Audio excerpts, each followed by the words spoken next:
The next part which we will be discussing is environmental data statistics.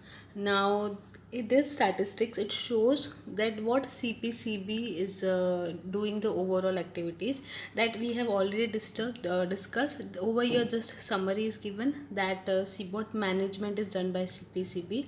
First is that they are managing the statistics regarding air quality data, water quality data.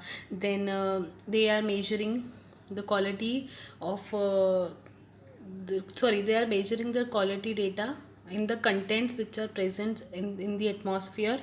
They are maintaining the quality of the water as well. These part of things are done by the CPCB. So just keep in mind, if in case in exam MCQs can be asked, so over there what you have to select that air related and water related quality data management is done by CPCB, and the full form CPCB is all full form is also discussed with you all. So keep these two things in mind.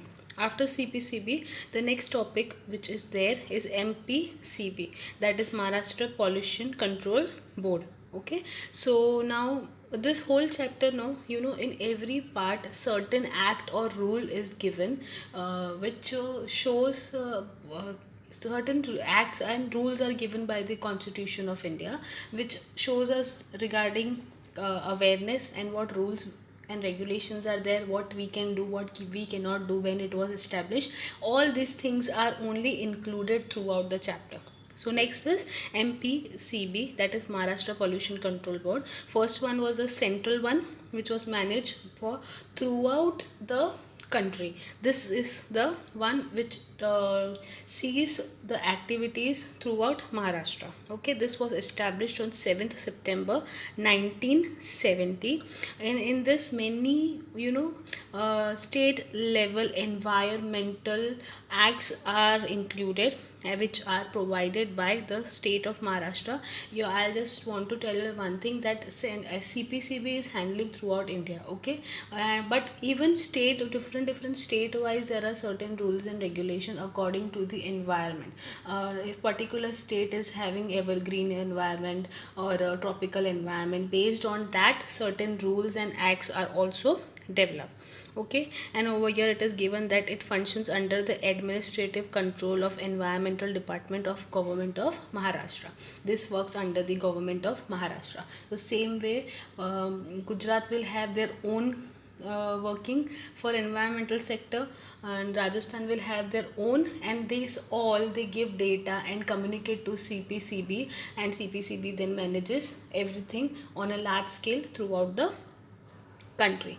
So next point, we will be seeing functions and responsibilities of MPCB.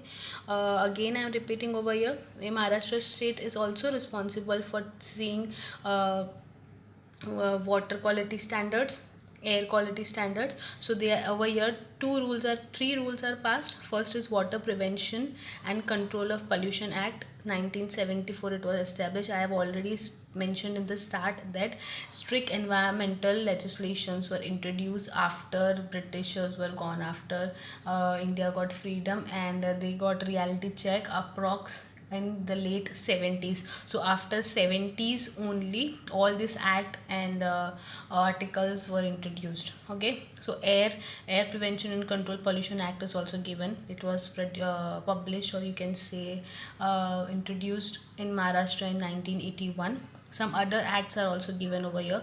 Biomedical waste act is there, hazardous waste act is there. In that waste, there are many rules and regulations given that how to handle the waste, what will happen if we dump this waste, or if proper disposal is not there. Many norms and categories are mentioned.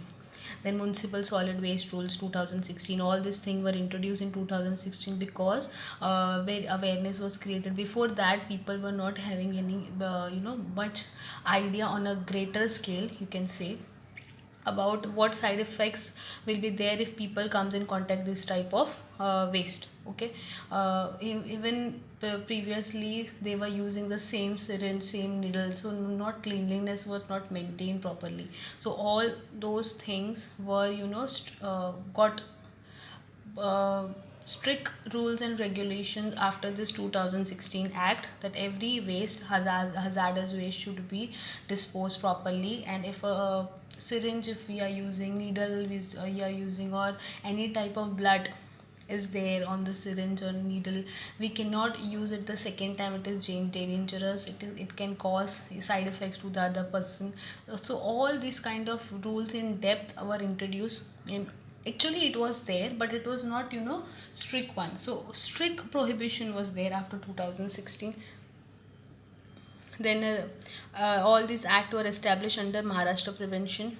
I'm talking about the first three. Maharashtra Prevention of Water Pollution Act. It started from in 1969, and on that basis of that, all these act which we are discussing were enhanced and introduced one by one.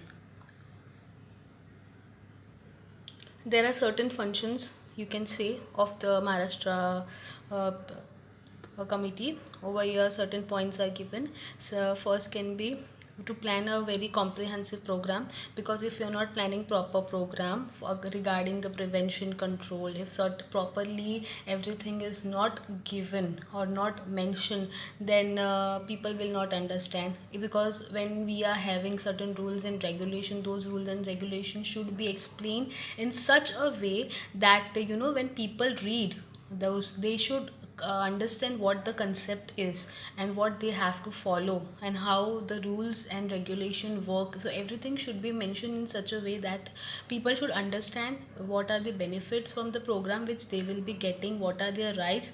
So all this thing plays a very important role. So this is done by MCECB. Then to collect the information which is related to pollution and how to prevent that, because when they'll collect the information, after collecting the information, they'll remove the statistics, they'll remove measures at how to handle a pollution in a particular area. If suppose about there is a particular area where in air the quality of nitrogen oxide is more, so they'll go through they'll go do an analysis of that area, that why the content of nitrogen is present more, if and they'll find out the reason. Either this is due to a factory or due to household or due to the area is having large number of vehicles or a refrigerator. Many factors are there, so they'll limit that particular gas. They'll limit the factors which is producing that gas in excess amount. So this way the working is done. Okay. Then next is to inspect the sewage and trade effluent treatment and disposal facilities and air pollution control. Again, sewage disposal is important, so that they should keep in mind. Then they reviewing the plans, specification of any other data which is related to those plants. Okay, proper disposal system should be there, supporting and encouraging the development in the field of pollution control. If there are committees or organizations who support pollution control, they should be promoted so that everyone can join it on a greater scale. Then creation of public awareness, that is very important, about clean and healthy environment, because if this is not there, then several disadvantages also comes with that. So these were certain functions, I can say. Now the next topic which we will be studying is the role of non-governmental organization in environmental protection. Till now we were seeing what government rules and regulations are there, what are responsibilities of the citizen, as a citizen what we should take care. But over here, what NGOs give the contribution in terms of environment is given. So here two important aspects are there, and in this also certain acts are given. First one is the Greenpeace and second one is Worldwide Fund, that is WWF. First one is the Greenpeace. Now we can say that Greenpeace, it is a very eco-friendly international organization. Again I am repeating, it is not national, it is a large scale international organization which works which is having several ties with many countries throughout the world. Okay, and the main aim of this Greenpeace is to promote environmental awareness, because as much environmental awareness will be there, that much efforts will be taken and we can save our earth. So it is independent, and they do camping, and they address all the environmental issues, okay, through direct ways. and also in non-violent terms they are doing, they are with the government. Because what happens, no, these type of organizations, no, when they do social work, there are chances of conflicts between them and the government. Why? Because in India, we know, not in India, I guess across the whole world we can say, government, many things are done in the constitution during elections. Okay, during elections many things are done, many things are repaired. Why? Because they want to gain trust of the people, so people will vote to them. But these non governmental organizations, they are not having any intention to earn the trust or to earn some vote from the people. They are doing this as a selfless act in order to protect the environment or any kind, just for a good deed they are doing this kind of work. Okay, so there are chances that conflicts may arise, because this thing can be a obstacle in government's work, because government will not get the chance to take the credit or good activity or earn the trust. So over here also they face many types of problem, like many problems they face, because they are doing the work of the government, but they are doing it at free of cost. Okay, so people will it likely there are chances that people will get attracted toward it. So there also very risk factors are included while camping, so that no conference, no confrontation, no conflicts are there. Everything should be handled in a very in a non-violent way, so that solutions would be provided to the environment. Okay, and it focuses on very crucial threats of the environment. Over here certain threats are given. We have discussed everything in detail throughout the chapter. I don't think so there is any need to go through again, but I'll just read out the names. First is stop climate change. Climate change, I have already explained that there can be two factors, natural and man-made. We can make changes at least in man-made, but natural factors we cannot change. So if they want that stop climate change. If climate change is not there, everything will be healthy. Ancient protection of the ancient forest is important. That is why it's better to convert them into wildlife sanctuaries or national parks, so that the species are preserved. Then saving the oceans also important. If we are not saving ocean, then water level, water bodies or animals, creatures present in there will have threat. Then next point will be stop whaling. And because what is given over here, commercial whaling is very, at a large scale, so commercial whaling is done. So in due to this, what happened, there is a decline in the population of the whales, so it's better to stop whaling. So Greenpeace is a committee, they work on many aspect. Then next is say no to genetic engineering. Genetic pollution also is a very threat to the environment, so also they work in terms of genetic engineering. Then stopping the nuclear threat. Even when we talk about nuclear industries, whatever material is released, that is very harmful, so they are working with nuclear threat. Then eliminating toxic chemicals. Encouraging the sustainable trade, because why sustainable trade? If we are trading animals at a large rate and at a larger price, it is also having a threat to the environment. So all the concept which we have already covered are Greenpeace is basically dealing with all these types of concept. Over here, Greenpeace plays a very important role in preserving the environment, which is proved by its successful achievement. Now, these are certain achievements of this Greenpeace committee. First, we learned that what work they are doing. All the things which we have covered throughout environmental studies, they are dealing with those aspects. Here are certain achievements. First, what they have achieved, that ban on toxic waste export to less developed country. Then again, commercial concept of commercial whaling in many countries, they have stopped that. Then also they are providing better ways for managing the fisheries. Then whale sanctuaries are created in southern ocean. Okay, then what is given over here, mineral exploitation in Antarctica was at higher level, they have reduced that. Then dumping of the radioactive and industrial waste in many countries was stopped by this Greenpeace evolution. Then ban on all the nuclear weapon testings, their first ever campaign. Means they banned nuclear weapon testing in many countries, and this was their first campaign which was successful, because many nuclear weapon testing releases many types of chemical, even that is threat. So that type of testing was also stopped, and it was their first achievement. Now the next one is the Worldwide Fund. Now Worldwide Fund, when we are talking about Worldwide Fund, this is also a type of committee. This is again an international organization which is not related in terms of government. Okay, and these committees, they work for the fauna of the earth. Fauna means the wildlife, for preserving the wildlife species on the earth. This committee works, and this committee, is situated in many different parts of of, you can say, throughout the world. Okay, and you can say one center is in New Delhi, and it has, tie up with different 27 other national organization. Different 27 countries have a, tie up with the Worldwide Fund in order to save their species. So the main center of this Worldwide Fund is located at Gland in Switzerland. This is again a NGO. This is not any government related committee. Okay, here are 5 programs of Worldwide Fund which are, related with India. When India had tie up with Worldwide Fund, these 5 programs they've initiated for.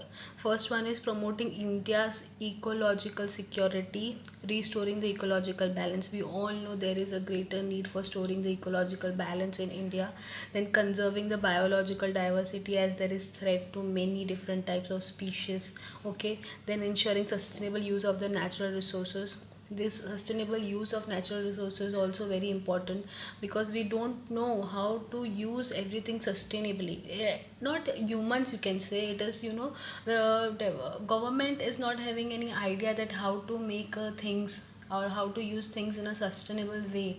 So government is not having any idea. If they are only providing the things, if they only limit the control, they, according to population, if they only limit the supply, then will get limit supply, will use it in limit. So this measurement should be taken at a higher level.